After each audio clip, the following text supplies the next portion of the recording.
COVID surge in the national capital continues, but Delhi is recording close to 20,000 cases, 17 deaths, with the positivity rate mounting to 25%. However, the infections have been slightly lesser than the previous day. On Sunday, Delhi recorded 22,000 cases. COVID infection has hit Delhi police with 1,000 personnel testing positive. Delhi Disaster Management Authority has imposed new restrictions in the capital to stem the rising cases. Private offices have been shut. Work from home has been made mandatory. Private offices providing essential services will be allowed to function. A complete ban on dining at restaurants has been imposed. Takeaways and home deliveries by restaurants are allowed. Shops inside malls and at marketplaces are operating on an odd even basis between 10 a.m. to 8 p.m. whereas only one weekly market has been allowed per zone. With new restrictions, weekend curfew will continue in Delhi. Meanwhile, Delhi Chief Minister Arvind Kejriwal announced special yoga classes for COVID-positive patients under home isolation. He said yoga will help people of Delhi in the fight against COVID. He's also taken stock of COVID preparations at the city's LNJP hospital. जो लोग home isolation में इस time हैं, उनके लिए special yoga के और प्राणायाम के कुछ क्लासेस हम लोग शुरू कर रहे हैं, ऑनलाइन क्लासेस। वो अपने घर बैठे हमारे इंस्ट्रक्टर के साथ योग कर पाएंगे। इसके लिए हमने पूरी तैयारी कर ली है। इंस्ट्रक्टर्स की एक बहुत बड़ी टीम तैयार की गई है, जिनको स्पेशल कोरोना से संबंधित कौन कौन से आसन हैं, कोरोना से संबंधित कौन कौन से प्राणायाम हैं, इनकी ट्रेनिंग, स्पेशल ट्रेनिंग दी गई है इन सभी इंस्ट्रक्टर्स को। पिछली वेव के मुकाबले में ये वेव बहुत माइल्ड है। ये ऊपर वाले का शुक्र है कि हम लोग सब एक बहुत माइल्ड वेव से डील कर रहे हैं, नहीं तो दूसरी जो अप्रैल में वेव आई थी वो बहुत ज़्यादा खतरनाक थी। इस वक्त जैसे 136 मरीज़ ओमिक्रॉन कोरोना के यहाँ पे अभी भर्ती हैं। 136 में से केवल 6 पेशेंट्स ऐसे हैं जो कोरोना के इलाज के लिए आए थे। बाकी 136 में से 130 पेशेंट्स ऐसे हैं जिनमें इंसिडेंटली कोरोना निकला।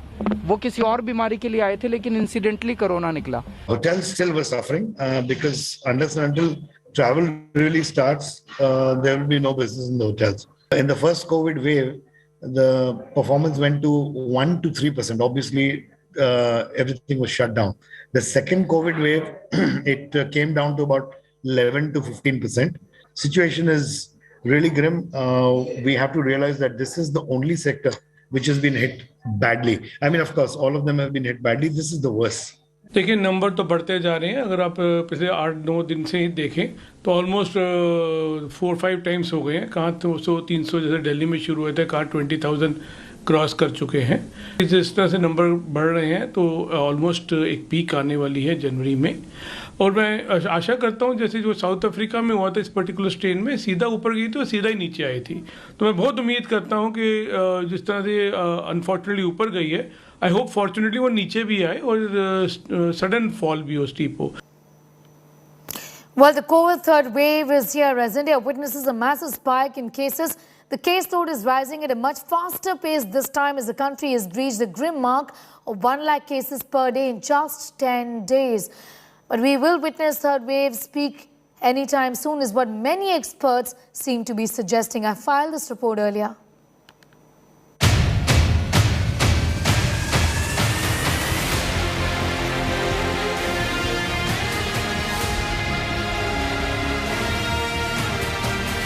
The third wave is sweeping India. The country is seeing an exponential growth in COVID cases. India reached the 1 lakh mark in just 10 days this time. The 1 lakh figure was reached in the second wave in 50 days and 120 days in the first wave. On Monday, India reported close to 2 lakh infections. Mathematical projections indicate that this is going to rise further. ये बहुत ज्यादा तेज फैलने वाली tsunami जैसी लहर है। जो आंकड़े हम देख रहे हैं, ये पहले आंकड़े कभी नहीं देखे। टेस्टिंग संख्या और टेस्टिंग लैब्स के ऊपर भी उसका थोड़ा स्ट्रेस हो गया है। तो टेस्टिंग लैब और इंफ्रास्ट्रक्चर पे स्ट्रेस जरूर हुआ है, लेकिन उसकी जो तीव्रता है, जैसे आपने सही बताया, वो बहुत कम है।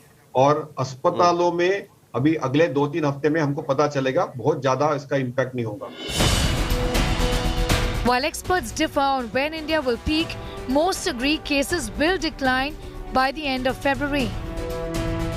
In cities like Delhi, Mumbai, where the numbers have been rising very fast for past week or so, they will continue to rise very sharply, with the peak estimated somewhere around middle of this month. That is, in about a week, 10 days from now. India had such a terrible Delta wave. That combined with vaccination efforts suggests that there's quite a bit of immunity in India that will provide some protection against Omicron. So what we expect to happen is lots and lots of Omicron infections, reaching a peak in the end of January or first week of February. Doctors say it is not the caseload we should be looking at this time, but hospitalizations and ICU admissions. What is different from the Delta wave so far has been that the number of people who require inpatient hospitalized care is substantially lower than it was for Delta. Sources within the INSAGOG, the consortium of labs undertaking genomic sequencing in India, say that in metropolitan cities, the prevalence of Omicron is to 90 to 95%. They also say that Omicron is well on its way to replace Delta as the predominant variant in India. Well, the rate of infection is much more. But hospitalization and oxygen use is not alarming. Far from it is what sources indicate. In New Delhi, Sneha Mordani for India Today. Now, concerns grow over the COVID cases in children as well. There's been a steep spike in hospitalization of children in the United States of America, while the trend of COVID cases is actually a little different here in India. Doctors claim they are still vulnerable to infection from the Omicron variant, which is anything but mild in children getting infected. Milan Sharma with this detailed report. Omicron has led to a surge in hospitals in the United States. While the new variant of coronavirus is believed to be milder than Delta, more children under 5 years are reaching the hospitals in America. Last week, a record number of children ended up in hospitals across the US, the highest level since the pandemic began. Since mid-December, the hospitalization rate in these youngest kids has surged to more than 4 in 1 lakh children, up from 2.5 per 1 lakh. The rate among children between the age of 5 to 17 is about 1 per 1 lakh, according to the CDC. This data is drawn from over 250 hospitals in 14 states in the US. So Omicron, again, is less virulent or dangerous than prior strains. And most children that get Omicron have no or mild symptoms. Rarely, children can progress to severe disease. It's rare, but it can happen. About 2% of the COVID hospitalizations in the United States are in children. 99% of the hospital admissions can be prevented if children were just fully vaccinated. The US experience with Omicron could hold lessons for India. Children here too can be vulnerable. Sources tell India Today that 2 children aged less than 2 years were admitted for COVID treatment in Delhi's Chacha Nehru Bal Chikitsalaya Hospital recently. Despite the fact that these 2 children tested positive, they were critical and admitted in the hospital. This brings in the argument that whether children can handle COVID better should change at the moment since they are not vaccinated, and also in the light of Omicron that causes different symptoms from the Delta, how much are children protected or how vulnerable they are needs to be reassessed. Doctors say symptoms among children aged below 18 are not mild this time, though most cases don't lead to severe disease. Regarding pediatric, severity is almost same as compared to the Delta. In adult, as compared to the Delta, severity has gone down. Probably because of vaccination, that might have contributed. So in pediatric, severity is same. Data on children's hospitalizations has so far not been provided by the authorities in India. However, if the US data is anything to go by, children too are vulnerable to severe illness from COVID. With Milan Sharma, Bureau Report, India Today.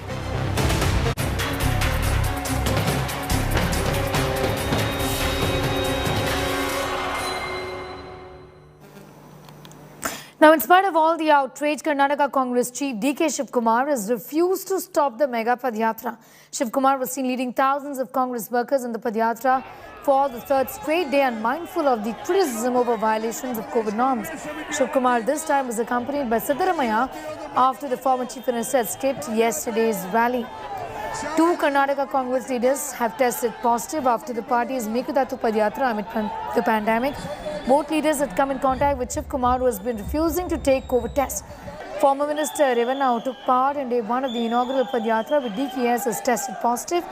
Chief and CM Ibrahim, a sitting MLC, is also positive. He took part in the MLA's meeting at D.K. Shivakumar's house just one day before the launch of this Padyatra. Meanwhile, FIR has been registered against Shivakumar, his brother D.K. Suresh and 41 leaders of the Congress for violation of COVID rules in the state.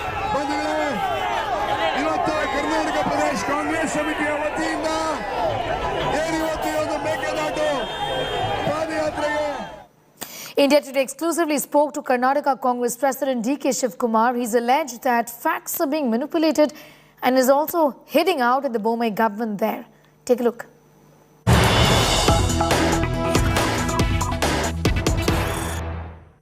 And joining me now is D.K. Shivakumar, the Karnataka Congress chief. On his yatra, we've interrupted your Padyatra, but a lot of controversy over it, D.K. Shivakumar. You are holding a Padyatra when there is COVID across the country raging, including in Karnataka. Shouldn't you have stopped your Padyatra till COVID, at least the cases came down? You have said there is no COVID. See, it is all manipulated. I've just gone to the records. We had announced it early. There just not even a single death has been taken place.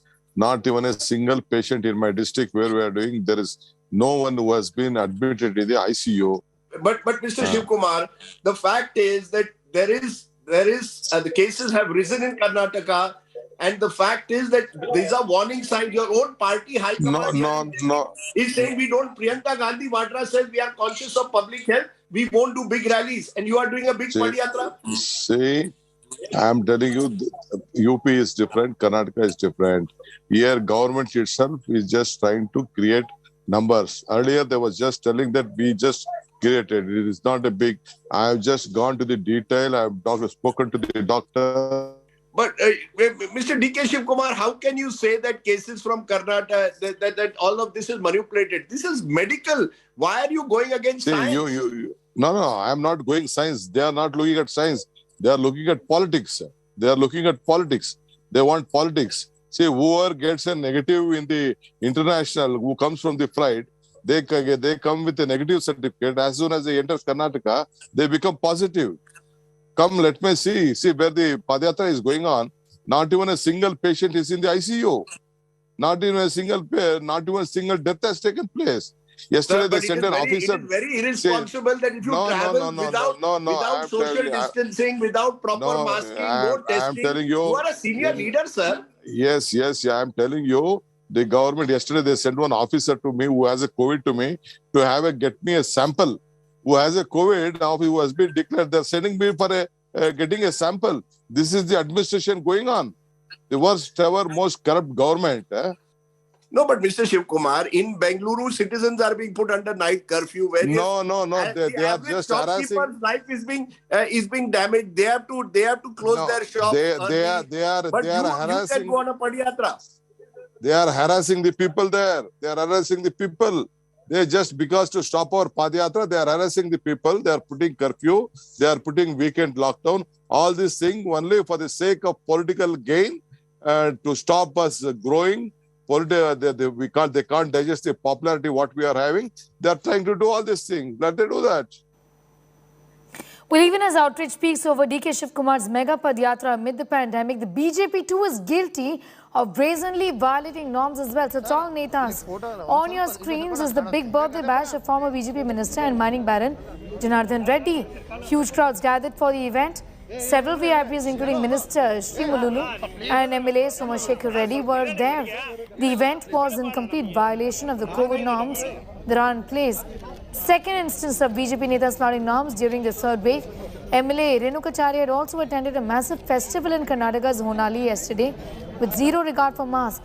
Shivakumar, as we know, has come under the fire over his Padyatra. He has been lashing out at the BJP's double standards.